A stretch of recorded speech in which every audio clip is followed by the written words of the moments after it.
Minutes, please.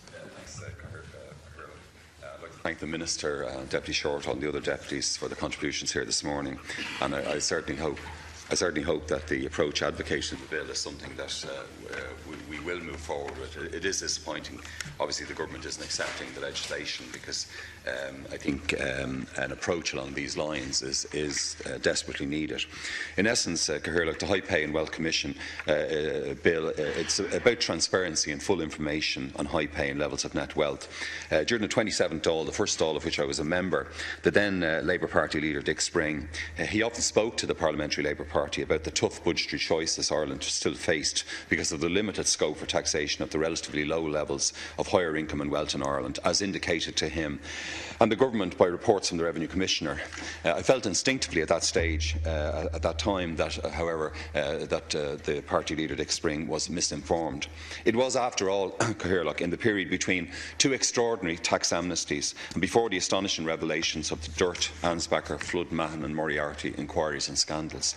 Those amnesties and revelations showed clearly that the savage cuts of the Haughey, McSharry, O'Malley governments, which of course Dick Spring ferociously opposed, they were unnecessary, as indeed of course were the later penny-pinching budgets of Bertie Ahern and Rory Quinn in the mid-1990s. In the present era of continuing brutal austerity, the Noonan-Howland fiscal juggernaut has refused to examine the scope for larger contributions to the national budget from the higher paid and those with significant wealth. But the first step, of course, is at least to find out the levels of higher income and wealth, and that's why, as I said earlier, I referred to the bill at the first stage as the Paddy and Patricia likes to know the story bill. Many surveys in Ireland, of course, have shown Cathaoirleach and the UK that people just generally haven't got a clue about high incomes and level of wealth, that the generality of people on much lower incomes just don't realise the levels of wealth and income in this country and indeed other countries. Deputies are included, of course, under the high pay definition of this bill, and the public, of course, is already familiar with TD's levels of assets and economic interests from the annual publication of our statements of registered interests. And in the past, of course, I've called for similar statements to include all journalists and commentators in national affairs. But in fact, Cathaoirleach, the fullest, even anonymised, as is asked for in this bill, information on all higher incomes and wealth levels should be available to citizens and policy makers. Now, the Minister indicated the key problem, as he saw it, with the bill was located within the CSO. But we're always constrained on these Friday morning debates, Cathaoirleach, because we can't bring in legislation that will be a charge effectively on the Exchequer. But I did look at different methods of how this vital statistical information could be obtained. And of course, the whole mantra around revenue as well. Every time I asked Minister Noonan for questions and for reports, for example, on the HSBC scandal, I asked him, the private Swiss bank, I asked him for a lot of detailed questions from revenue, and all we got again were very, very general, vague answers. But in the preparation of the bill, I examined two main approaches to obtaining information. These were change to Irish and EU company law and corporate governance on the one hand, on the other hand, the creation of a high pay and wealth commission. Regulatory changes, for example, introduced in 2013 under the 2006 UK Companies Act, apply to all large and medium-sized companies and groups and require that directors' remuneration reports must compare on a percentage basis the salary and bonuses of executives with that of their average employee. But this legislation doesn't include LTIP's long-term incentive plans, and as the Minister knows, that's usually the largest single component of executives' pay in large companies. In late 2013, also the US SEC required American companies under the Dodd-Frank law of 2010 to disclose how full CEOs' salaries compare to that of their median worker. And in the EU, the Minister probably knows that Commissioner Barnier in the last Commission was talking about a directive in this year making disclosure of remuneration policies of companies mandatory.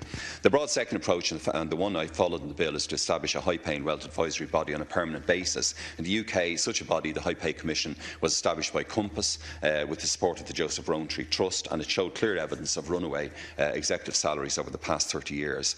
Under Section 25 of the Statistics Act 1993, Minister, the Taoiseach may issue into an order compelling the CSO to conduct a survey and complying enterprises in particular categories which are listed in that order to respond to that survey. So we clearly do have the power to obtain this information on a statistical basis.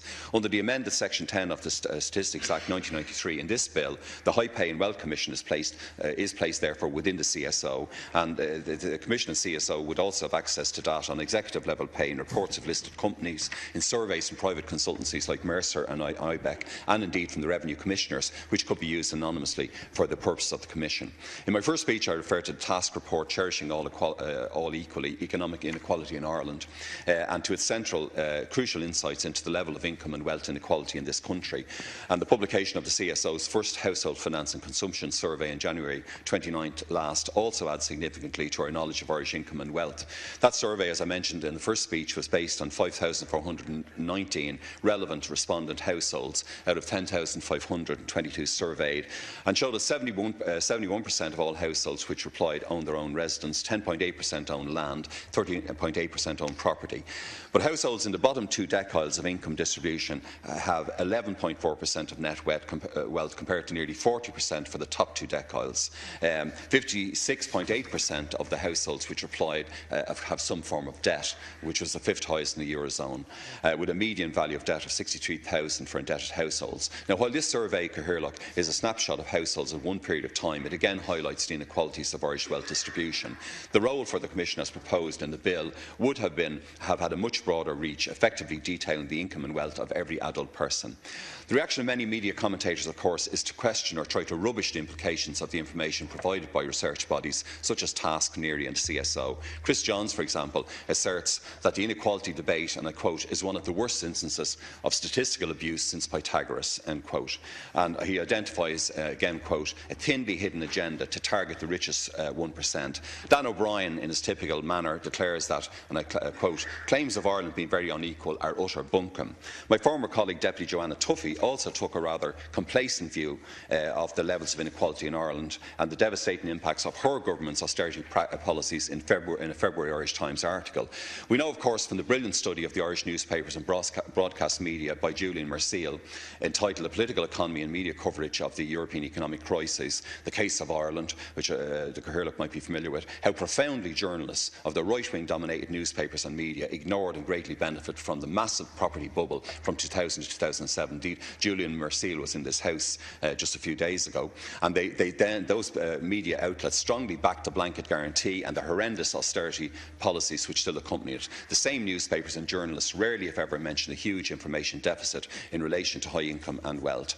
Section 5.2d of the bill requires the Commission to carry out an equality audit of each national budget and, based on this independent assessment, to make recommendations about the manner in which a fair distribution of wealth and income in Irish society can be ensured when making budgetary adjustments. The section is in response to the long-standing criticism of the brief equality and poverty impact studies in Budget Day papers, which of course are not equality audits at all, and it's a response obviously to the campaign of the trade unions, NGOs and citizens called the Equality Budgeting Campaign, which I hope the Minister will support through the final budget of this government. So all of the research so far points to dangerous levels of inequality in Irish society. The government has insisted on continuous austerity measures to target, I believe, the most vulnerable, as I think Deputy Shortall has shown, in Irish society, pushing those who didn't cause the crash and recession into poverty, negative equity and national debt. And the recent EU's annual report on Ireland showed we have the highest proportion of jobless households in the EU, and very clearly points the finger at the high cost of childcare and our two-tier healthcare sector, of course, was also a starring role. One other area that I just want to bring to the Minister's attention, which I believe will also increase inequality over the next couple of years, is the commencement of the huge operation of quantitative easing by Mario Draghi and the ECB. From this month, the European Central Bank is making monthly purchases worth €60 billion of public and private assets, including government bonds, asset-backed securities, ABSs and covered bonds. Now, the aim is to bring inflation back to the ECB's official target of below but close to 2%, and the QE purchases should total €108 trillion by September 2016. 80% of the purchases, of course, are the responsibility of our own central bank.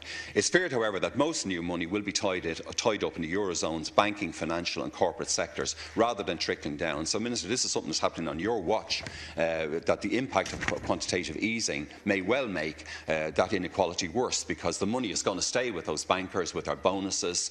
We read of, I think it was Bank of Ireland yesterday, basic salary of €1 million, etc., of a bank that we still partly own and have propped up for some time.